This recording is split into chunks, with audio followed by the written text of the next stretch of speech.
Hey guys, welcome back to another episode of Who Are We? Today we're talking about Thomas A. Dorsey. So let's roll that intro.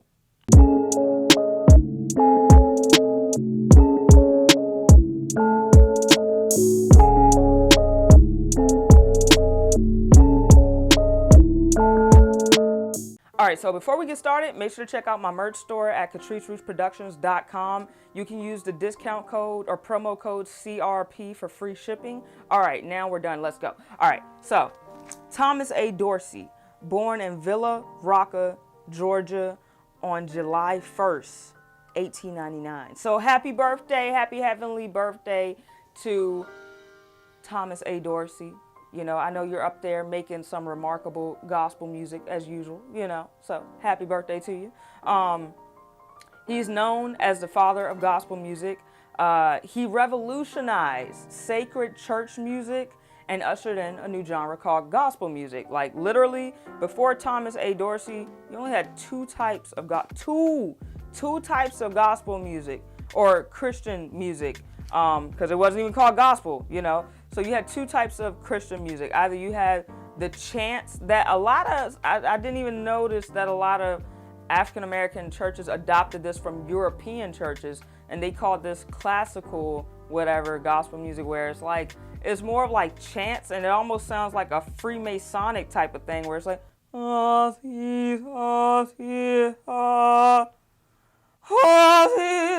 I'm like, okay, so you had African American churches that adopted the European style, of Christian music, or like most, African American churches, you had the churches that did the stomp, clap, singing Negro spirituals, wade in the water, all that type of stuff. So thank God for Thomas A. Dorsey, because he found a good middle ground and called it gospel music, if you get what I'm saying. Like, he found a good middle ground where, a lot of the African American churches that used the chants using a choir, but he also took the stomp, clap, rhythm. I would say he took the rhythm from the African American churches that was using like Negro spirituals, mixed that in with some blues and jazz, along with the churches that uses choirs and chants and stuff, and just boom, But let's get deeper into this. I'm just giving y'all a little preview. Dorsey was always around music in the church, because his dad was a pastor, his mom was a church organist, so with him being a pastor's child, he grew up watching his father, just like any other black preacher in the South, especially back then. He grew up watching his father have that fiery, dramatic style of preaching. His father used that call and response with the audience to get the audience hype. So Thomas A. Dorsey kind of saved that in his memory bank as growing up, and he applied it to his music later on once he started doing music.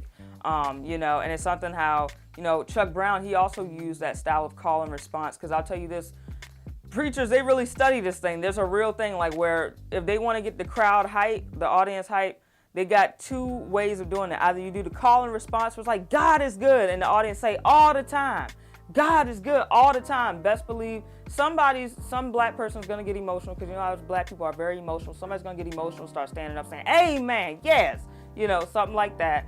Or, a lot of pastors, they also use the repetition style of preaching to get the audience hype. So they're just like, God is good, God is good. And they say it all fiery and stuff like that to get the audience hype, because for some reason, when you use call and response and when you use repetition, those two things can trigger the brain to add hypeness and more energy in the room.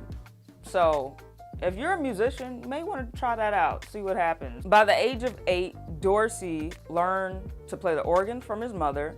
So that's one skill he already got down.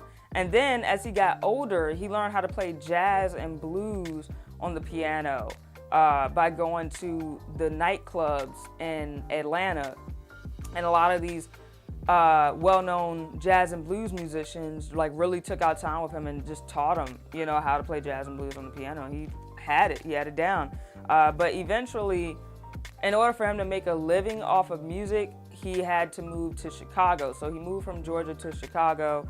And once he moved to Chicago, Dorsey started playing jazz and blues at like the blues halls and rent parties to make a living for himself. Although his mother always kind of suggested, Thomas, do you really want to do this? You know, you're really talented with gospel music. Like, you sure, you know? So it's like she always would kind of like, she wasn't really for him playing secular music. So yeah, but he was like, look, I love gospel music or Christian music, but jazz and blues is where it's at. That's where the money is at. I can make a living for myself, and I love making music. So,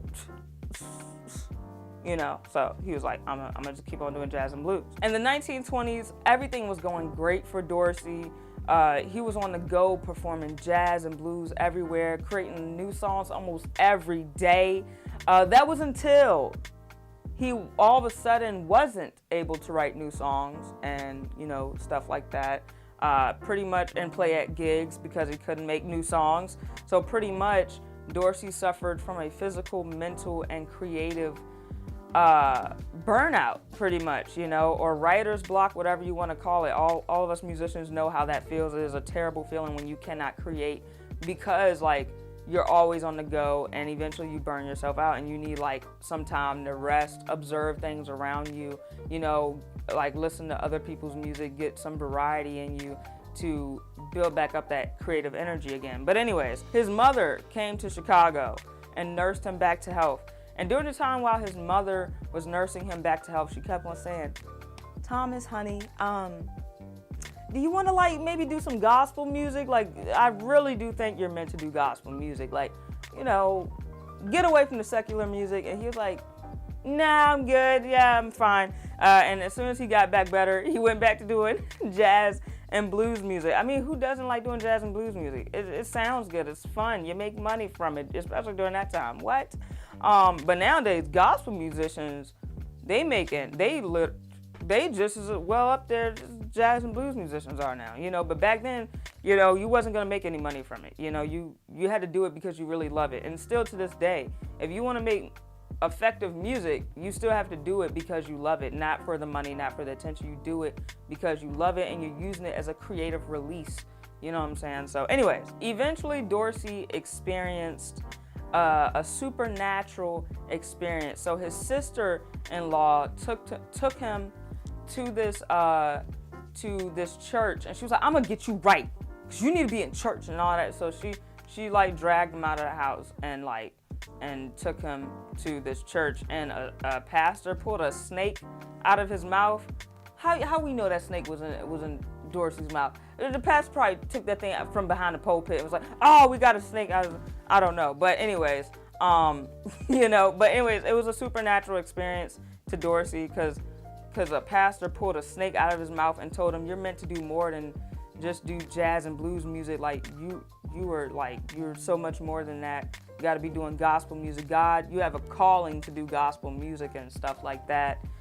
And on top of that, literally, Dorsey's next door neighbor that taught Dorsey how to play jazz and blues syncopades passed away. So those two experiences with Dorsey during that time really made Dorsey kind of think and turn around for a little while. And, you know, actually he got back full time, because it's not like he never stopped doing gospel music, but he got back in full time doing gospel music and composing songs and stuff. And the thing is, when he tried to sell these compositions, these gospel compositions, to these African American churches that, you know, like, it's something he spent all these years, you know, being told, you gotta do gospel music, you gotta do Christian music. And then once he do it, all of a sudden he tries to sell his compositions to these churches, and the church was like, nah, you know, especially the churches that adopted that European sacred classical style of like Sunday morning worship service music with the they did not want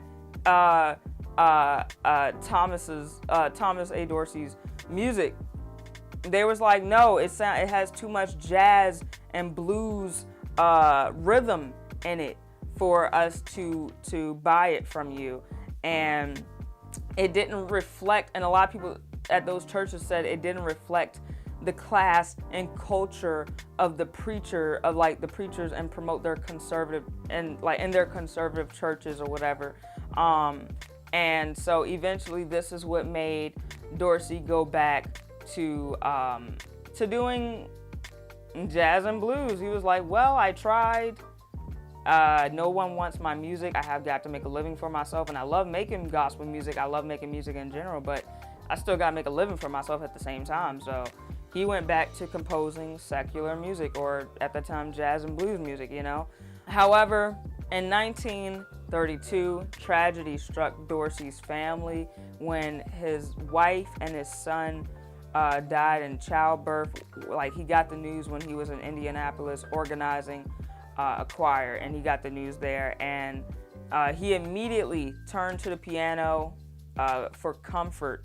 And when he turned to the piano, there was like a strange sensation over him. It wasn't the same, you know, and literally he started playing this melody, and he accompanied this melody with the words, "Precious Lord, take my hand." And eventually this became, and still is, one of the most famous gospel songs sung all around America. And it is like, you can really feel the energy that Thomas A. Dorsey was in when he made that song. Like, every single time I hear it, that's one of the most depressing gospel songs I've ever heard. And you can feel his energy of depression when you hear that song. That's why they only sing that song at funerals. I've never heard anybody sing that song on just a regular Sunday morning, ever. Like, I've always, like, you will only hear it at funerals, you know, and that's the reason why. It's like, because when you make music in a certain energy or frequency that you're in, best believe people are gonna feel that, you know what I'm saying? Because music is all about energy and frequency. So it's like, when you hear that song, "Precious Lord, Take My Hand," you're like, man, I'm about to cry. I cannot, you know. But that song is what made Thomas A. Dorsey the father of gospel music from there on. That's the song that really, boom, it like shot up his clientele and music and everything. And then after he made that song, he made so many, like, I mean, he wrote and sung these songs. These are his songs that he composed. He's the creator of these songs. I didn't even know this. I thought some of these songs were created by Sam Cooke or somebody, but no. Say like "Precious Lord, Take My Hand." Sometimes stumbling, sometimes falling, sometimes alone. It's a highway to heaven.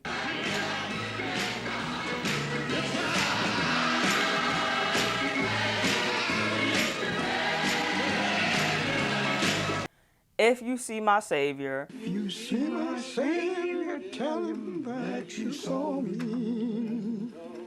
When you saw me, I was on my way.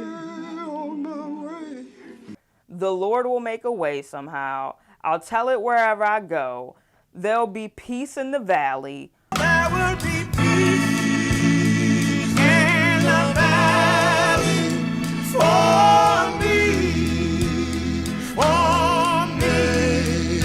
Old ship of Zion, when the gates swing open. There are so many well-known gospel songs. I did not know that he was the writer of these. But you know, it's like, I'm like, oh my gosh, like, it took just that moment, that time for him to be in that energy of depression and sadness. And that is what made his big hit. And when you think about it, a lot of the old gospel songs back then were kind of depressing. But it was like, even though they were depressing and like in a sad energy, it was in a way of like letting people know you're gonna be okay, you know, because we're going through this too. You're gonna be fine. But yes, that's just life. Life happens. Depressing stuff happens, and a struggle happens. And that's why a lot of gospel songs come, like, especially the older gospel songs, come from a perspective of depression and struggle, you know. But it was relatable, and I think that's what got a lot of people to love gospel music eventually, you know, because it was relatable, you know, and it was real. It was straightforward, like, you know, like that song "Come On in the Room." that song is depressing. I was like, oh my gosh, like I never really paid attention to the lyrics until I got older. I was like talking about somebody in a car accident, and then the grandma ran to the closet like, come on, and stuff like that. I'm like, and praying in the closet. I was like, what is going on?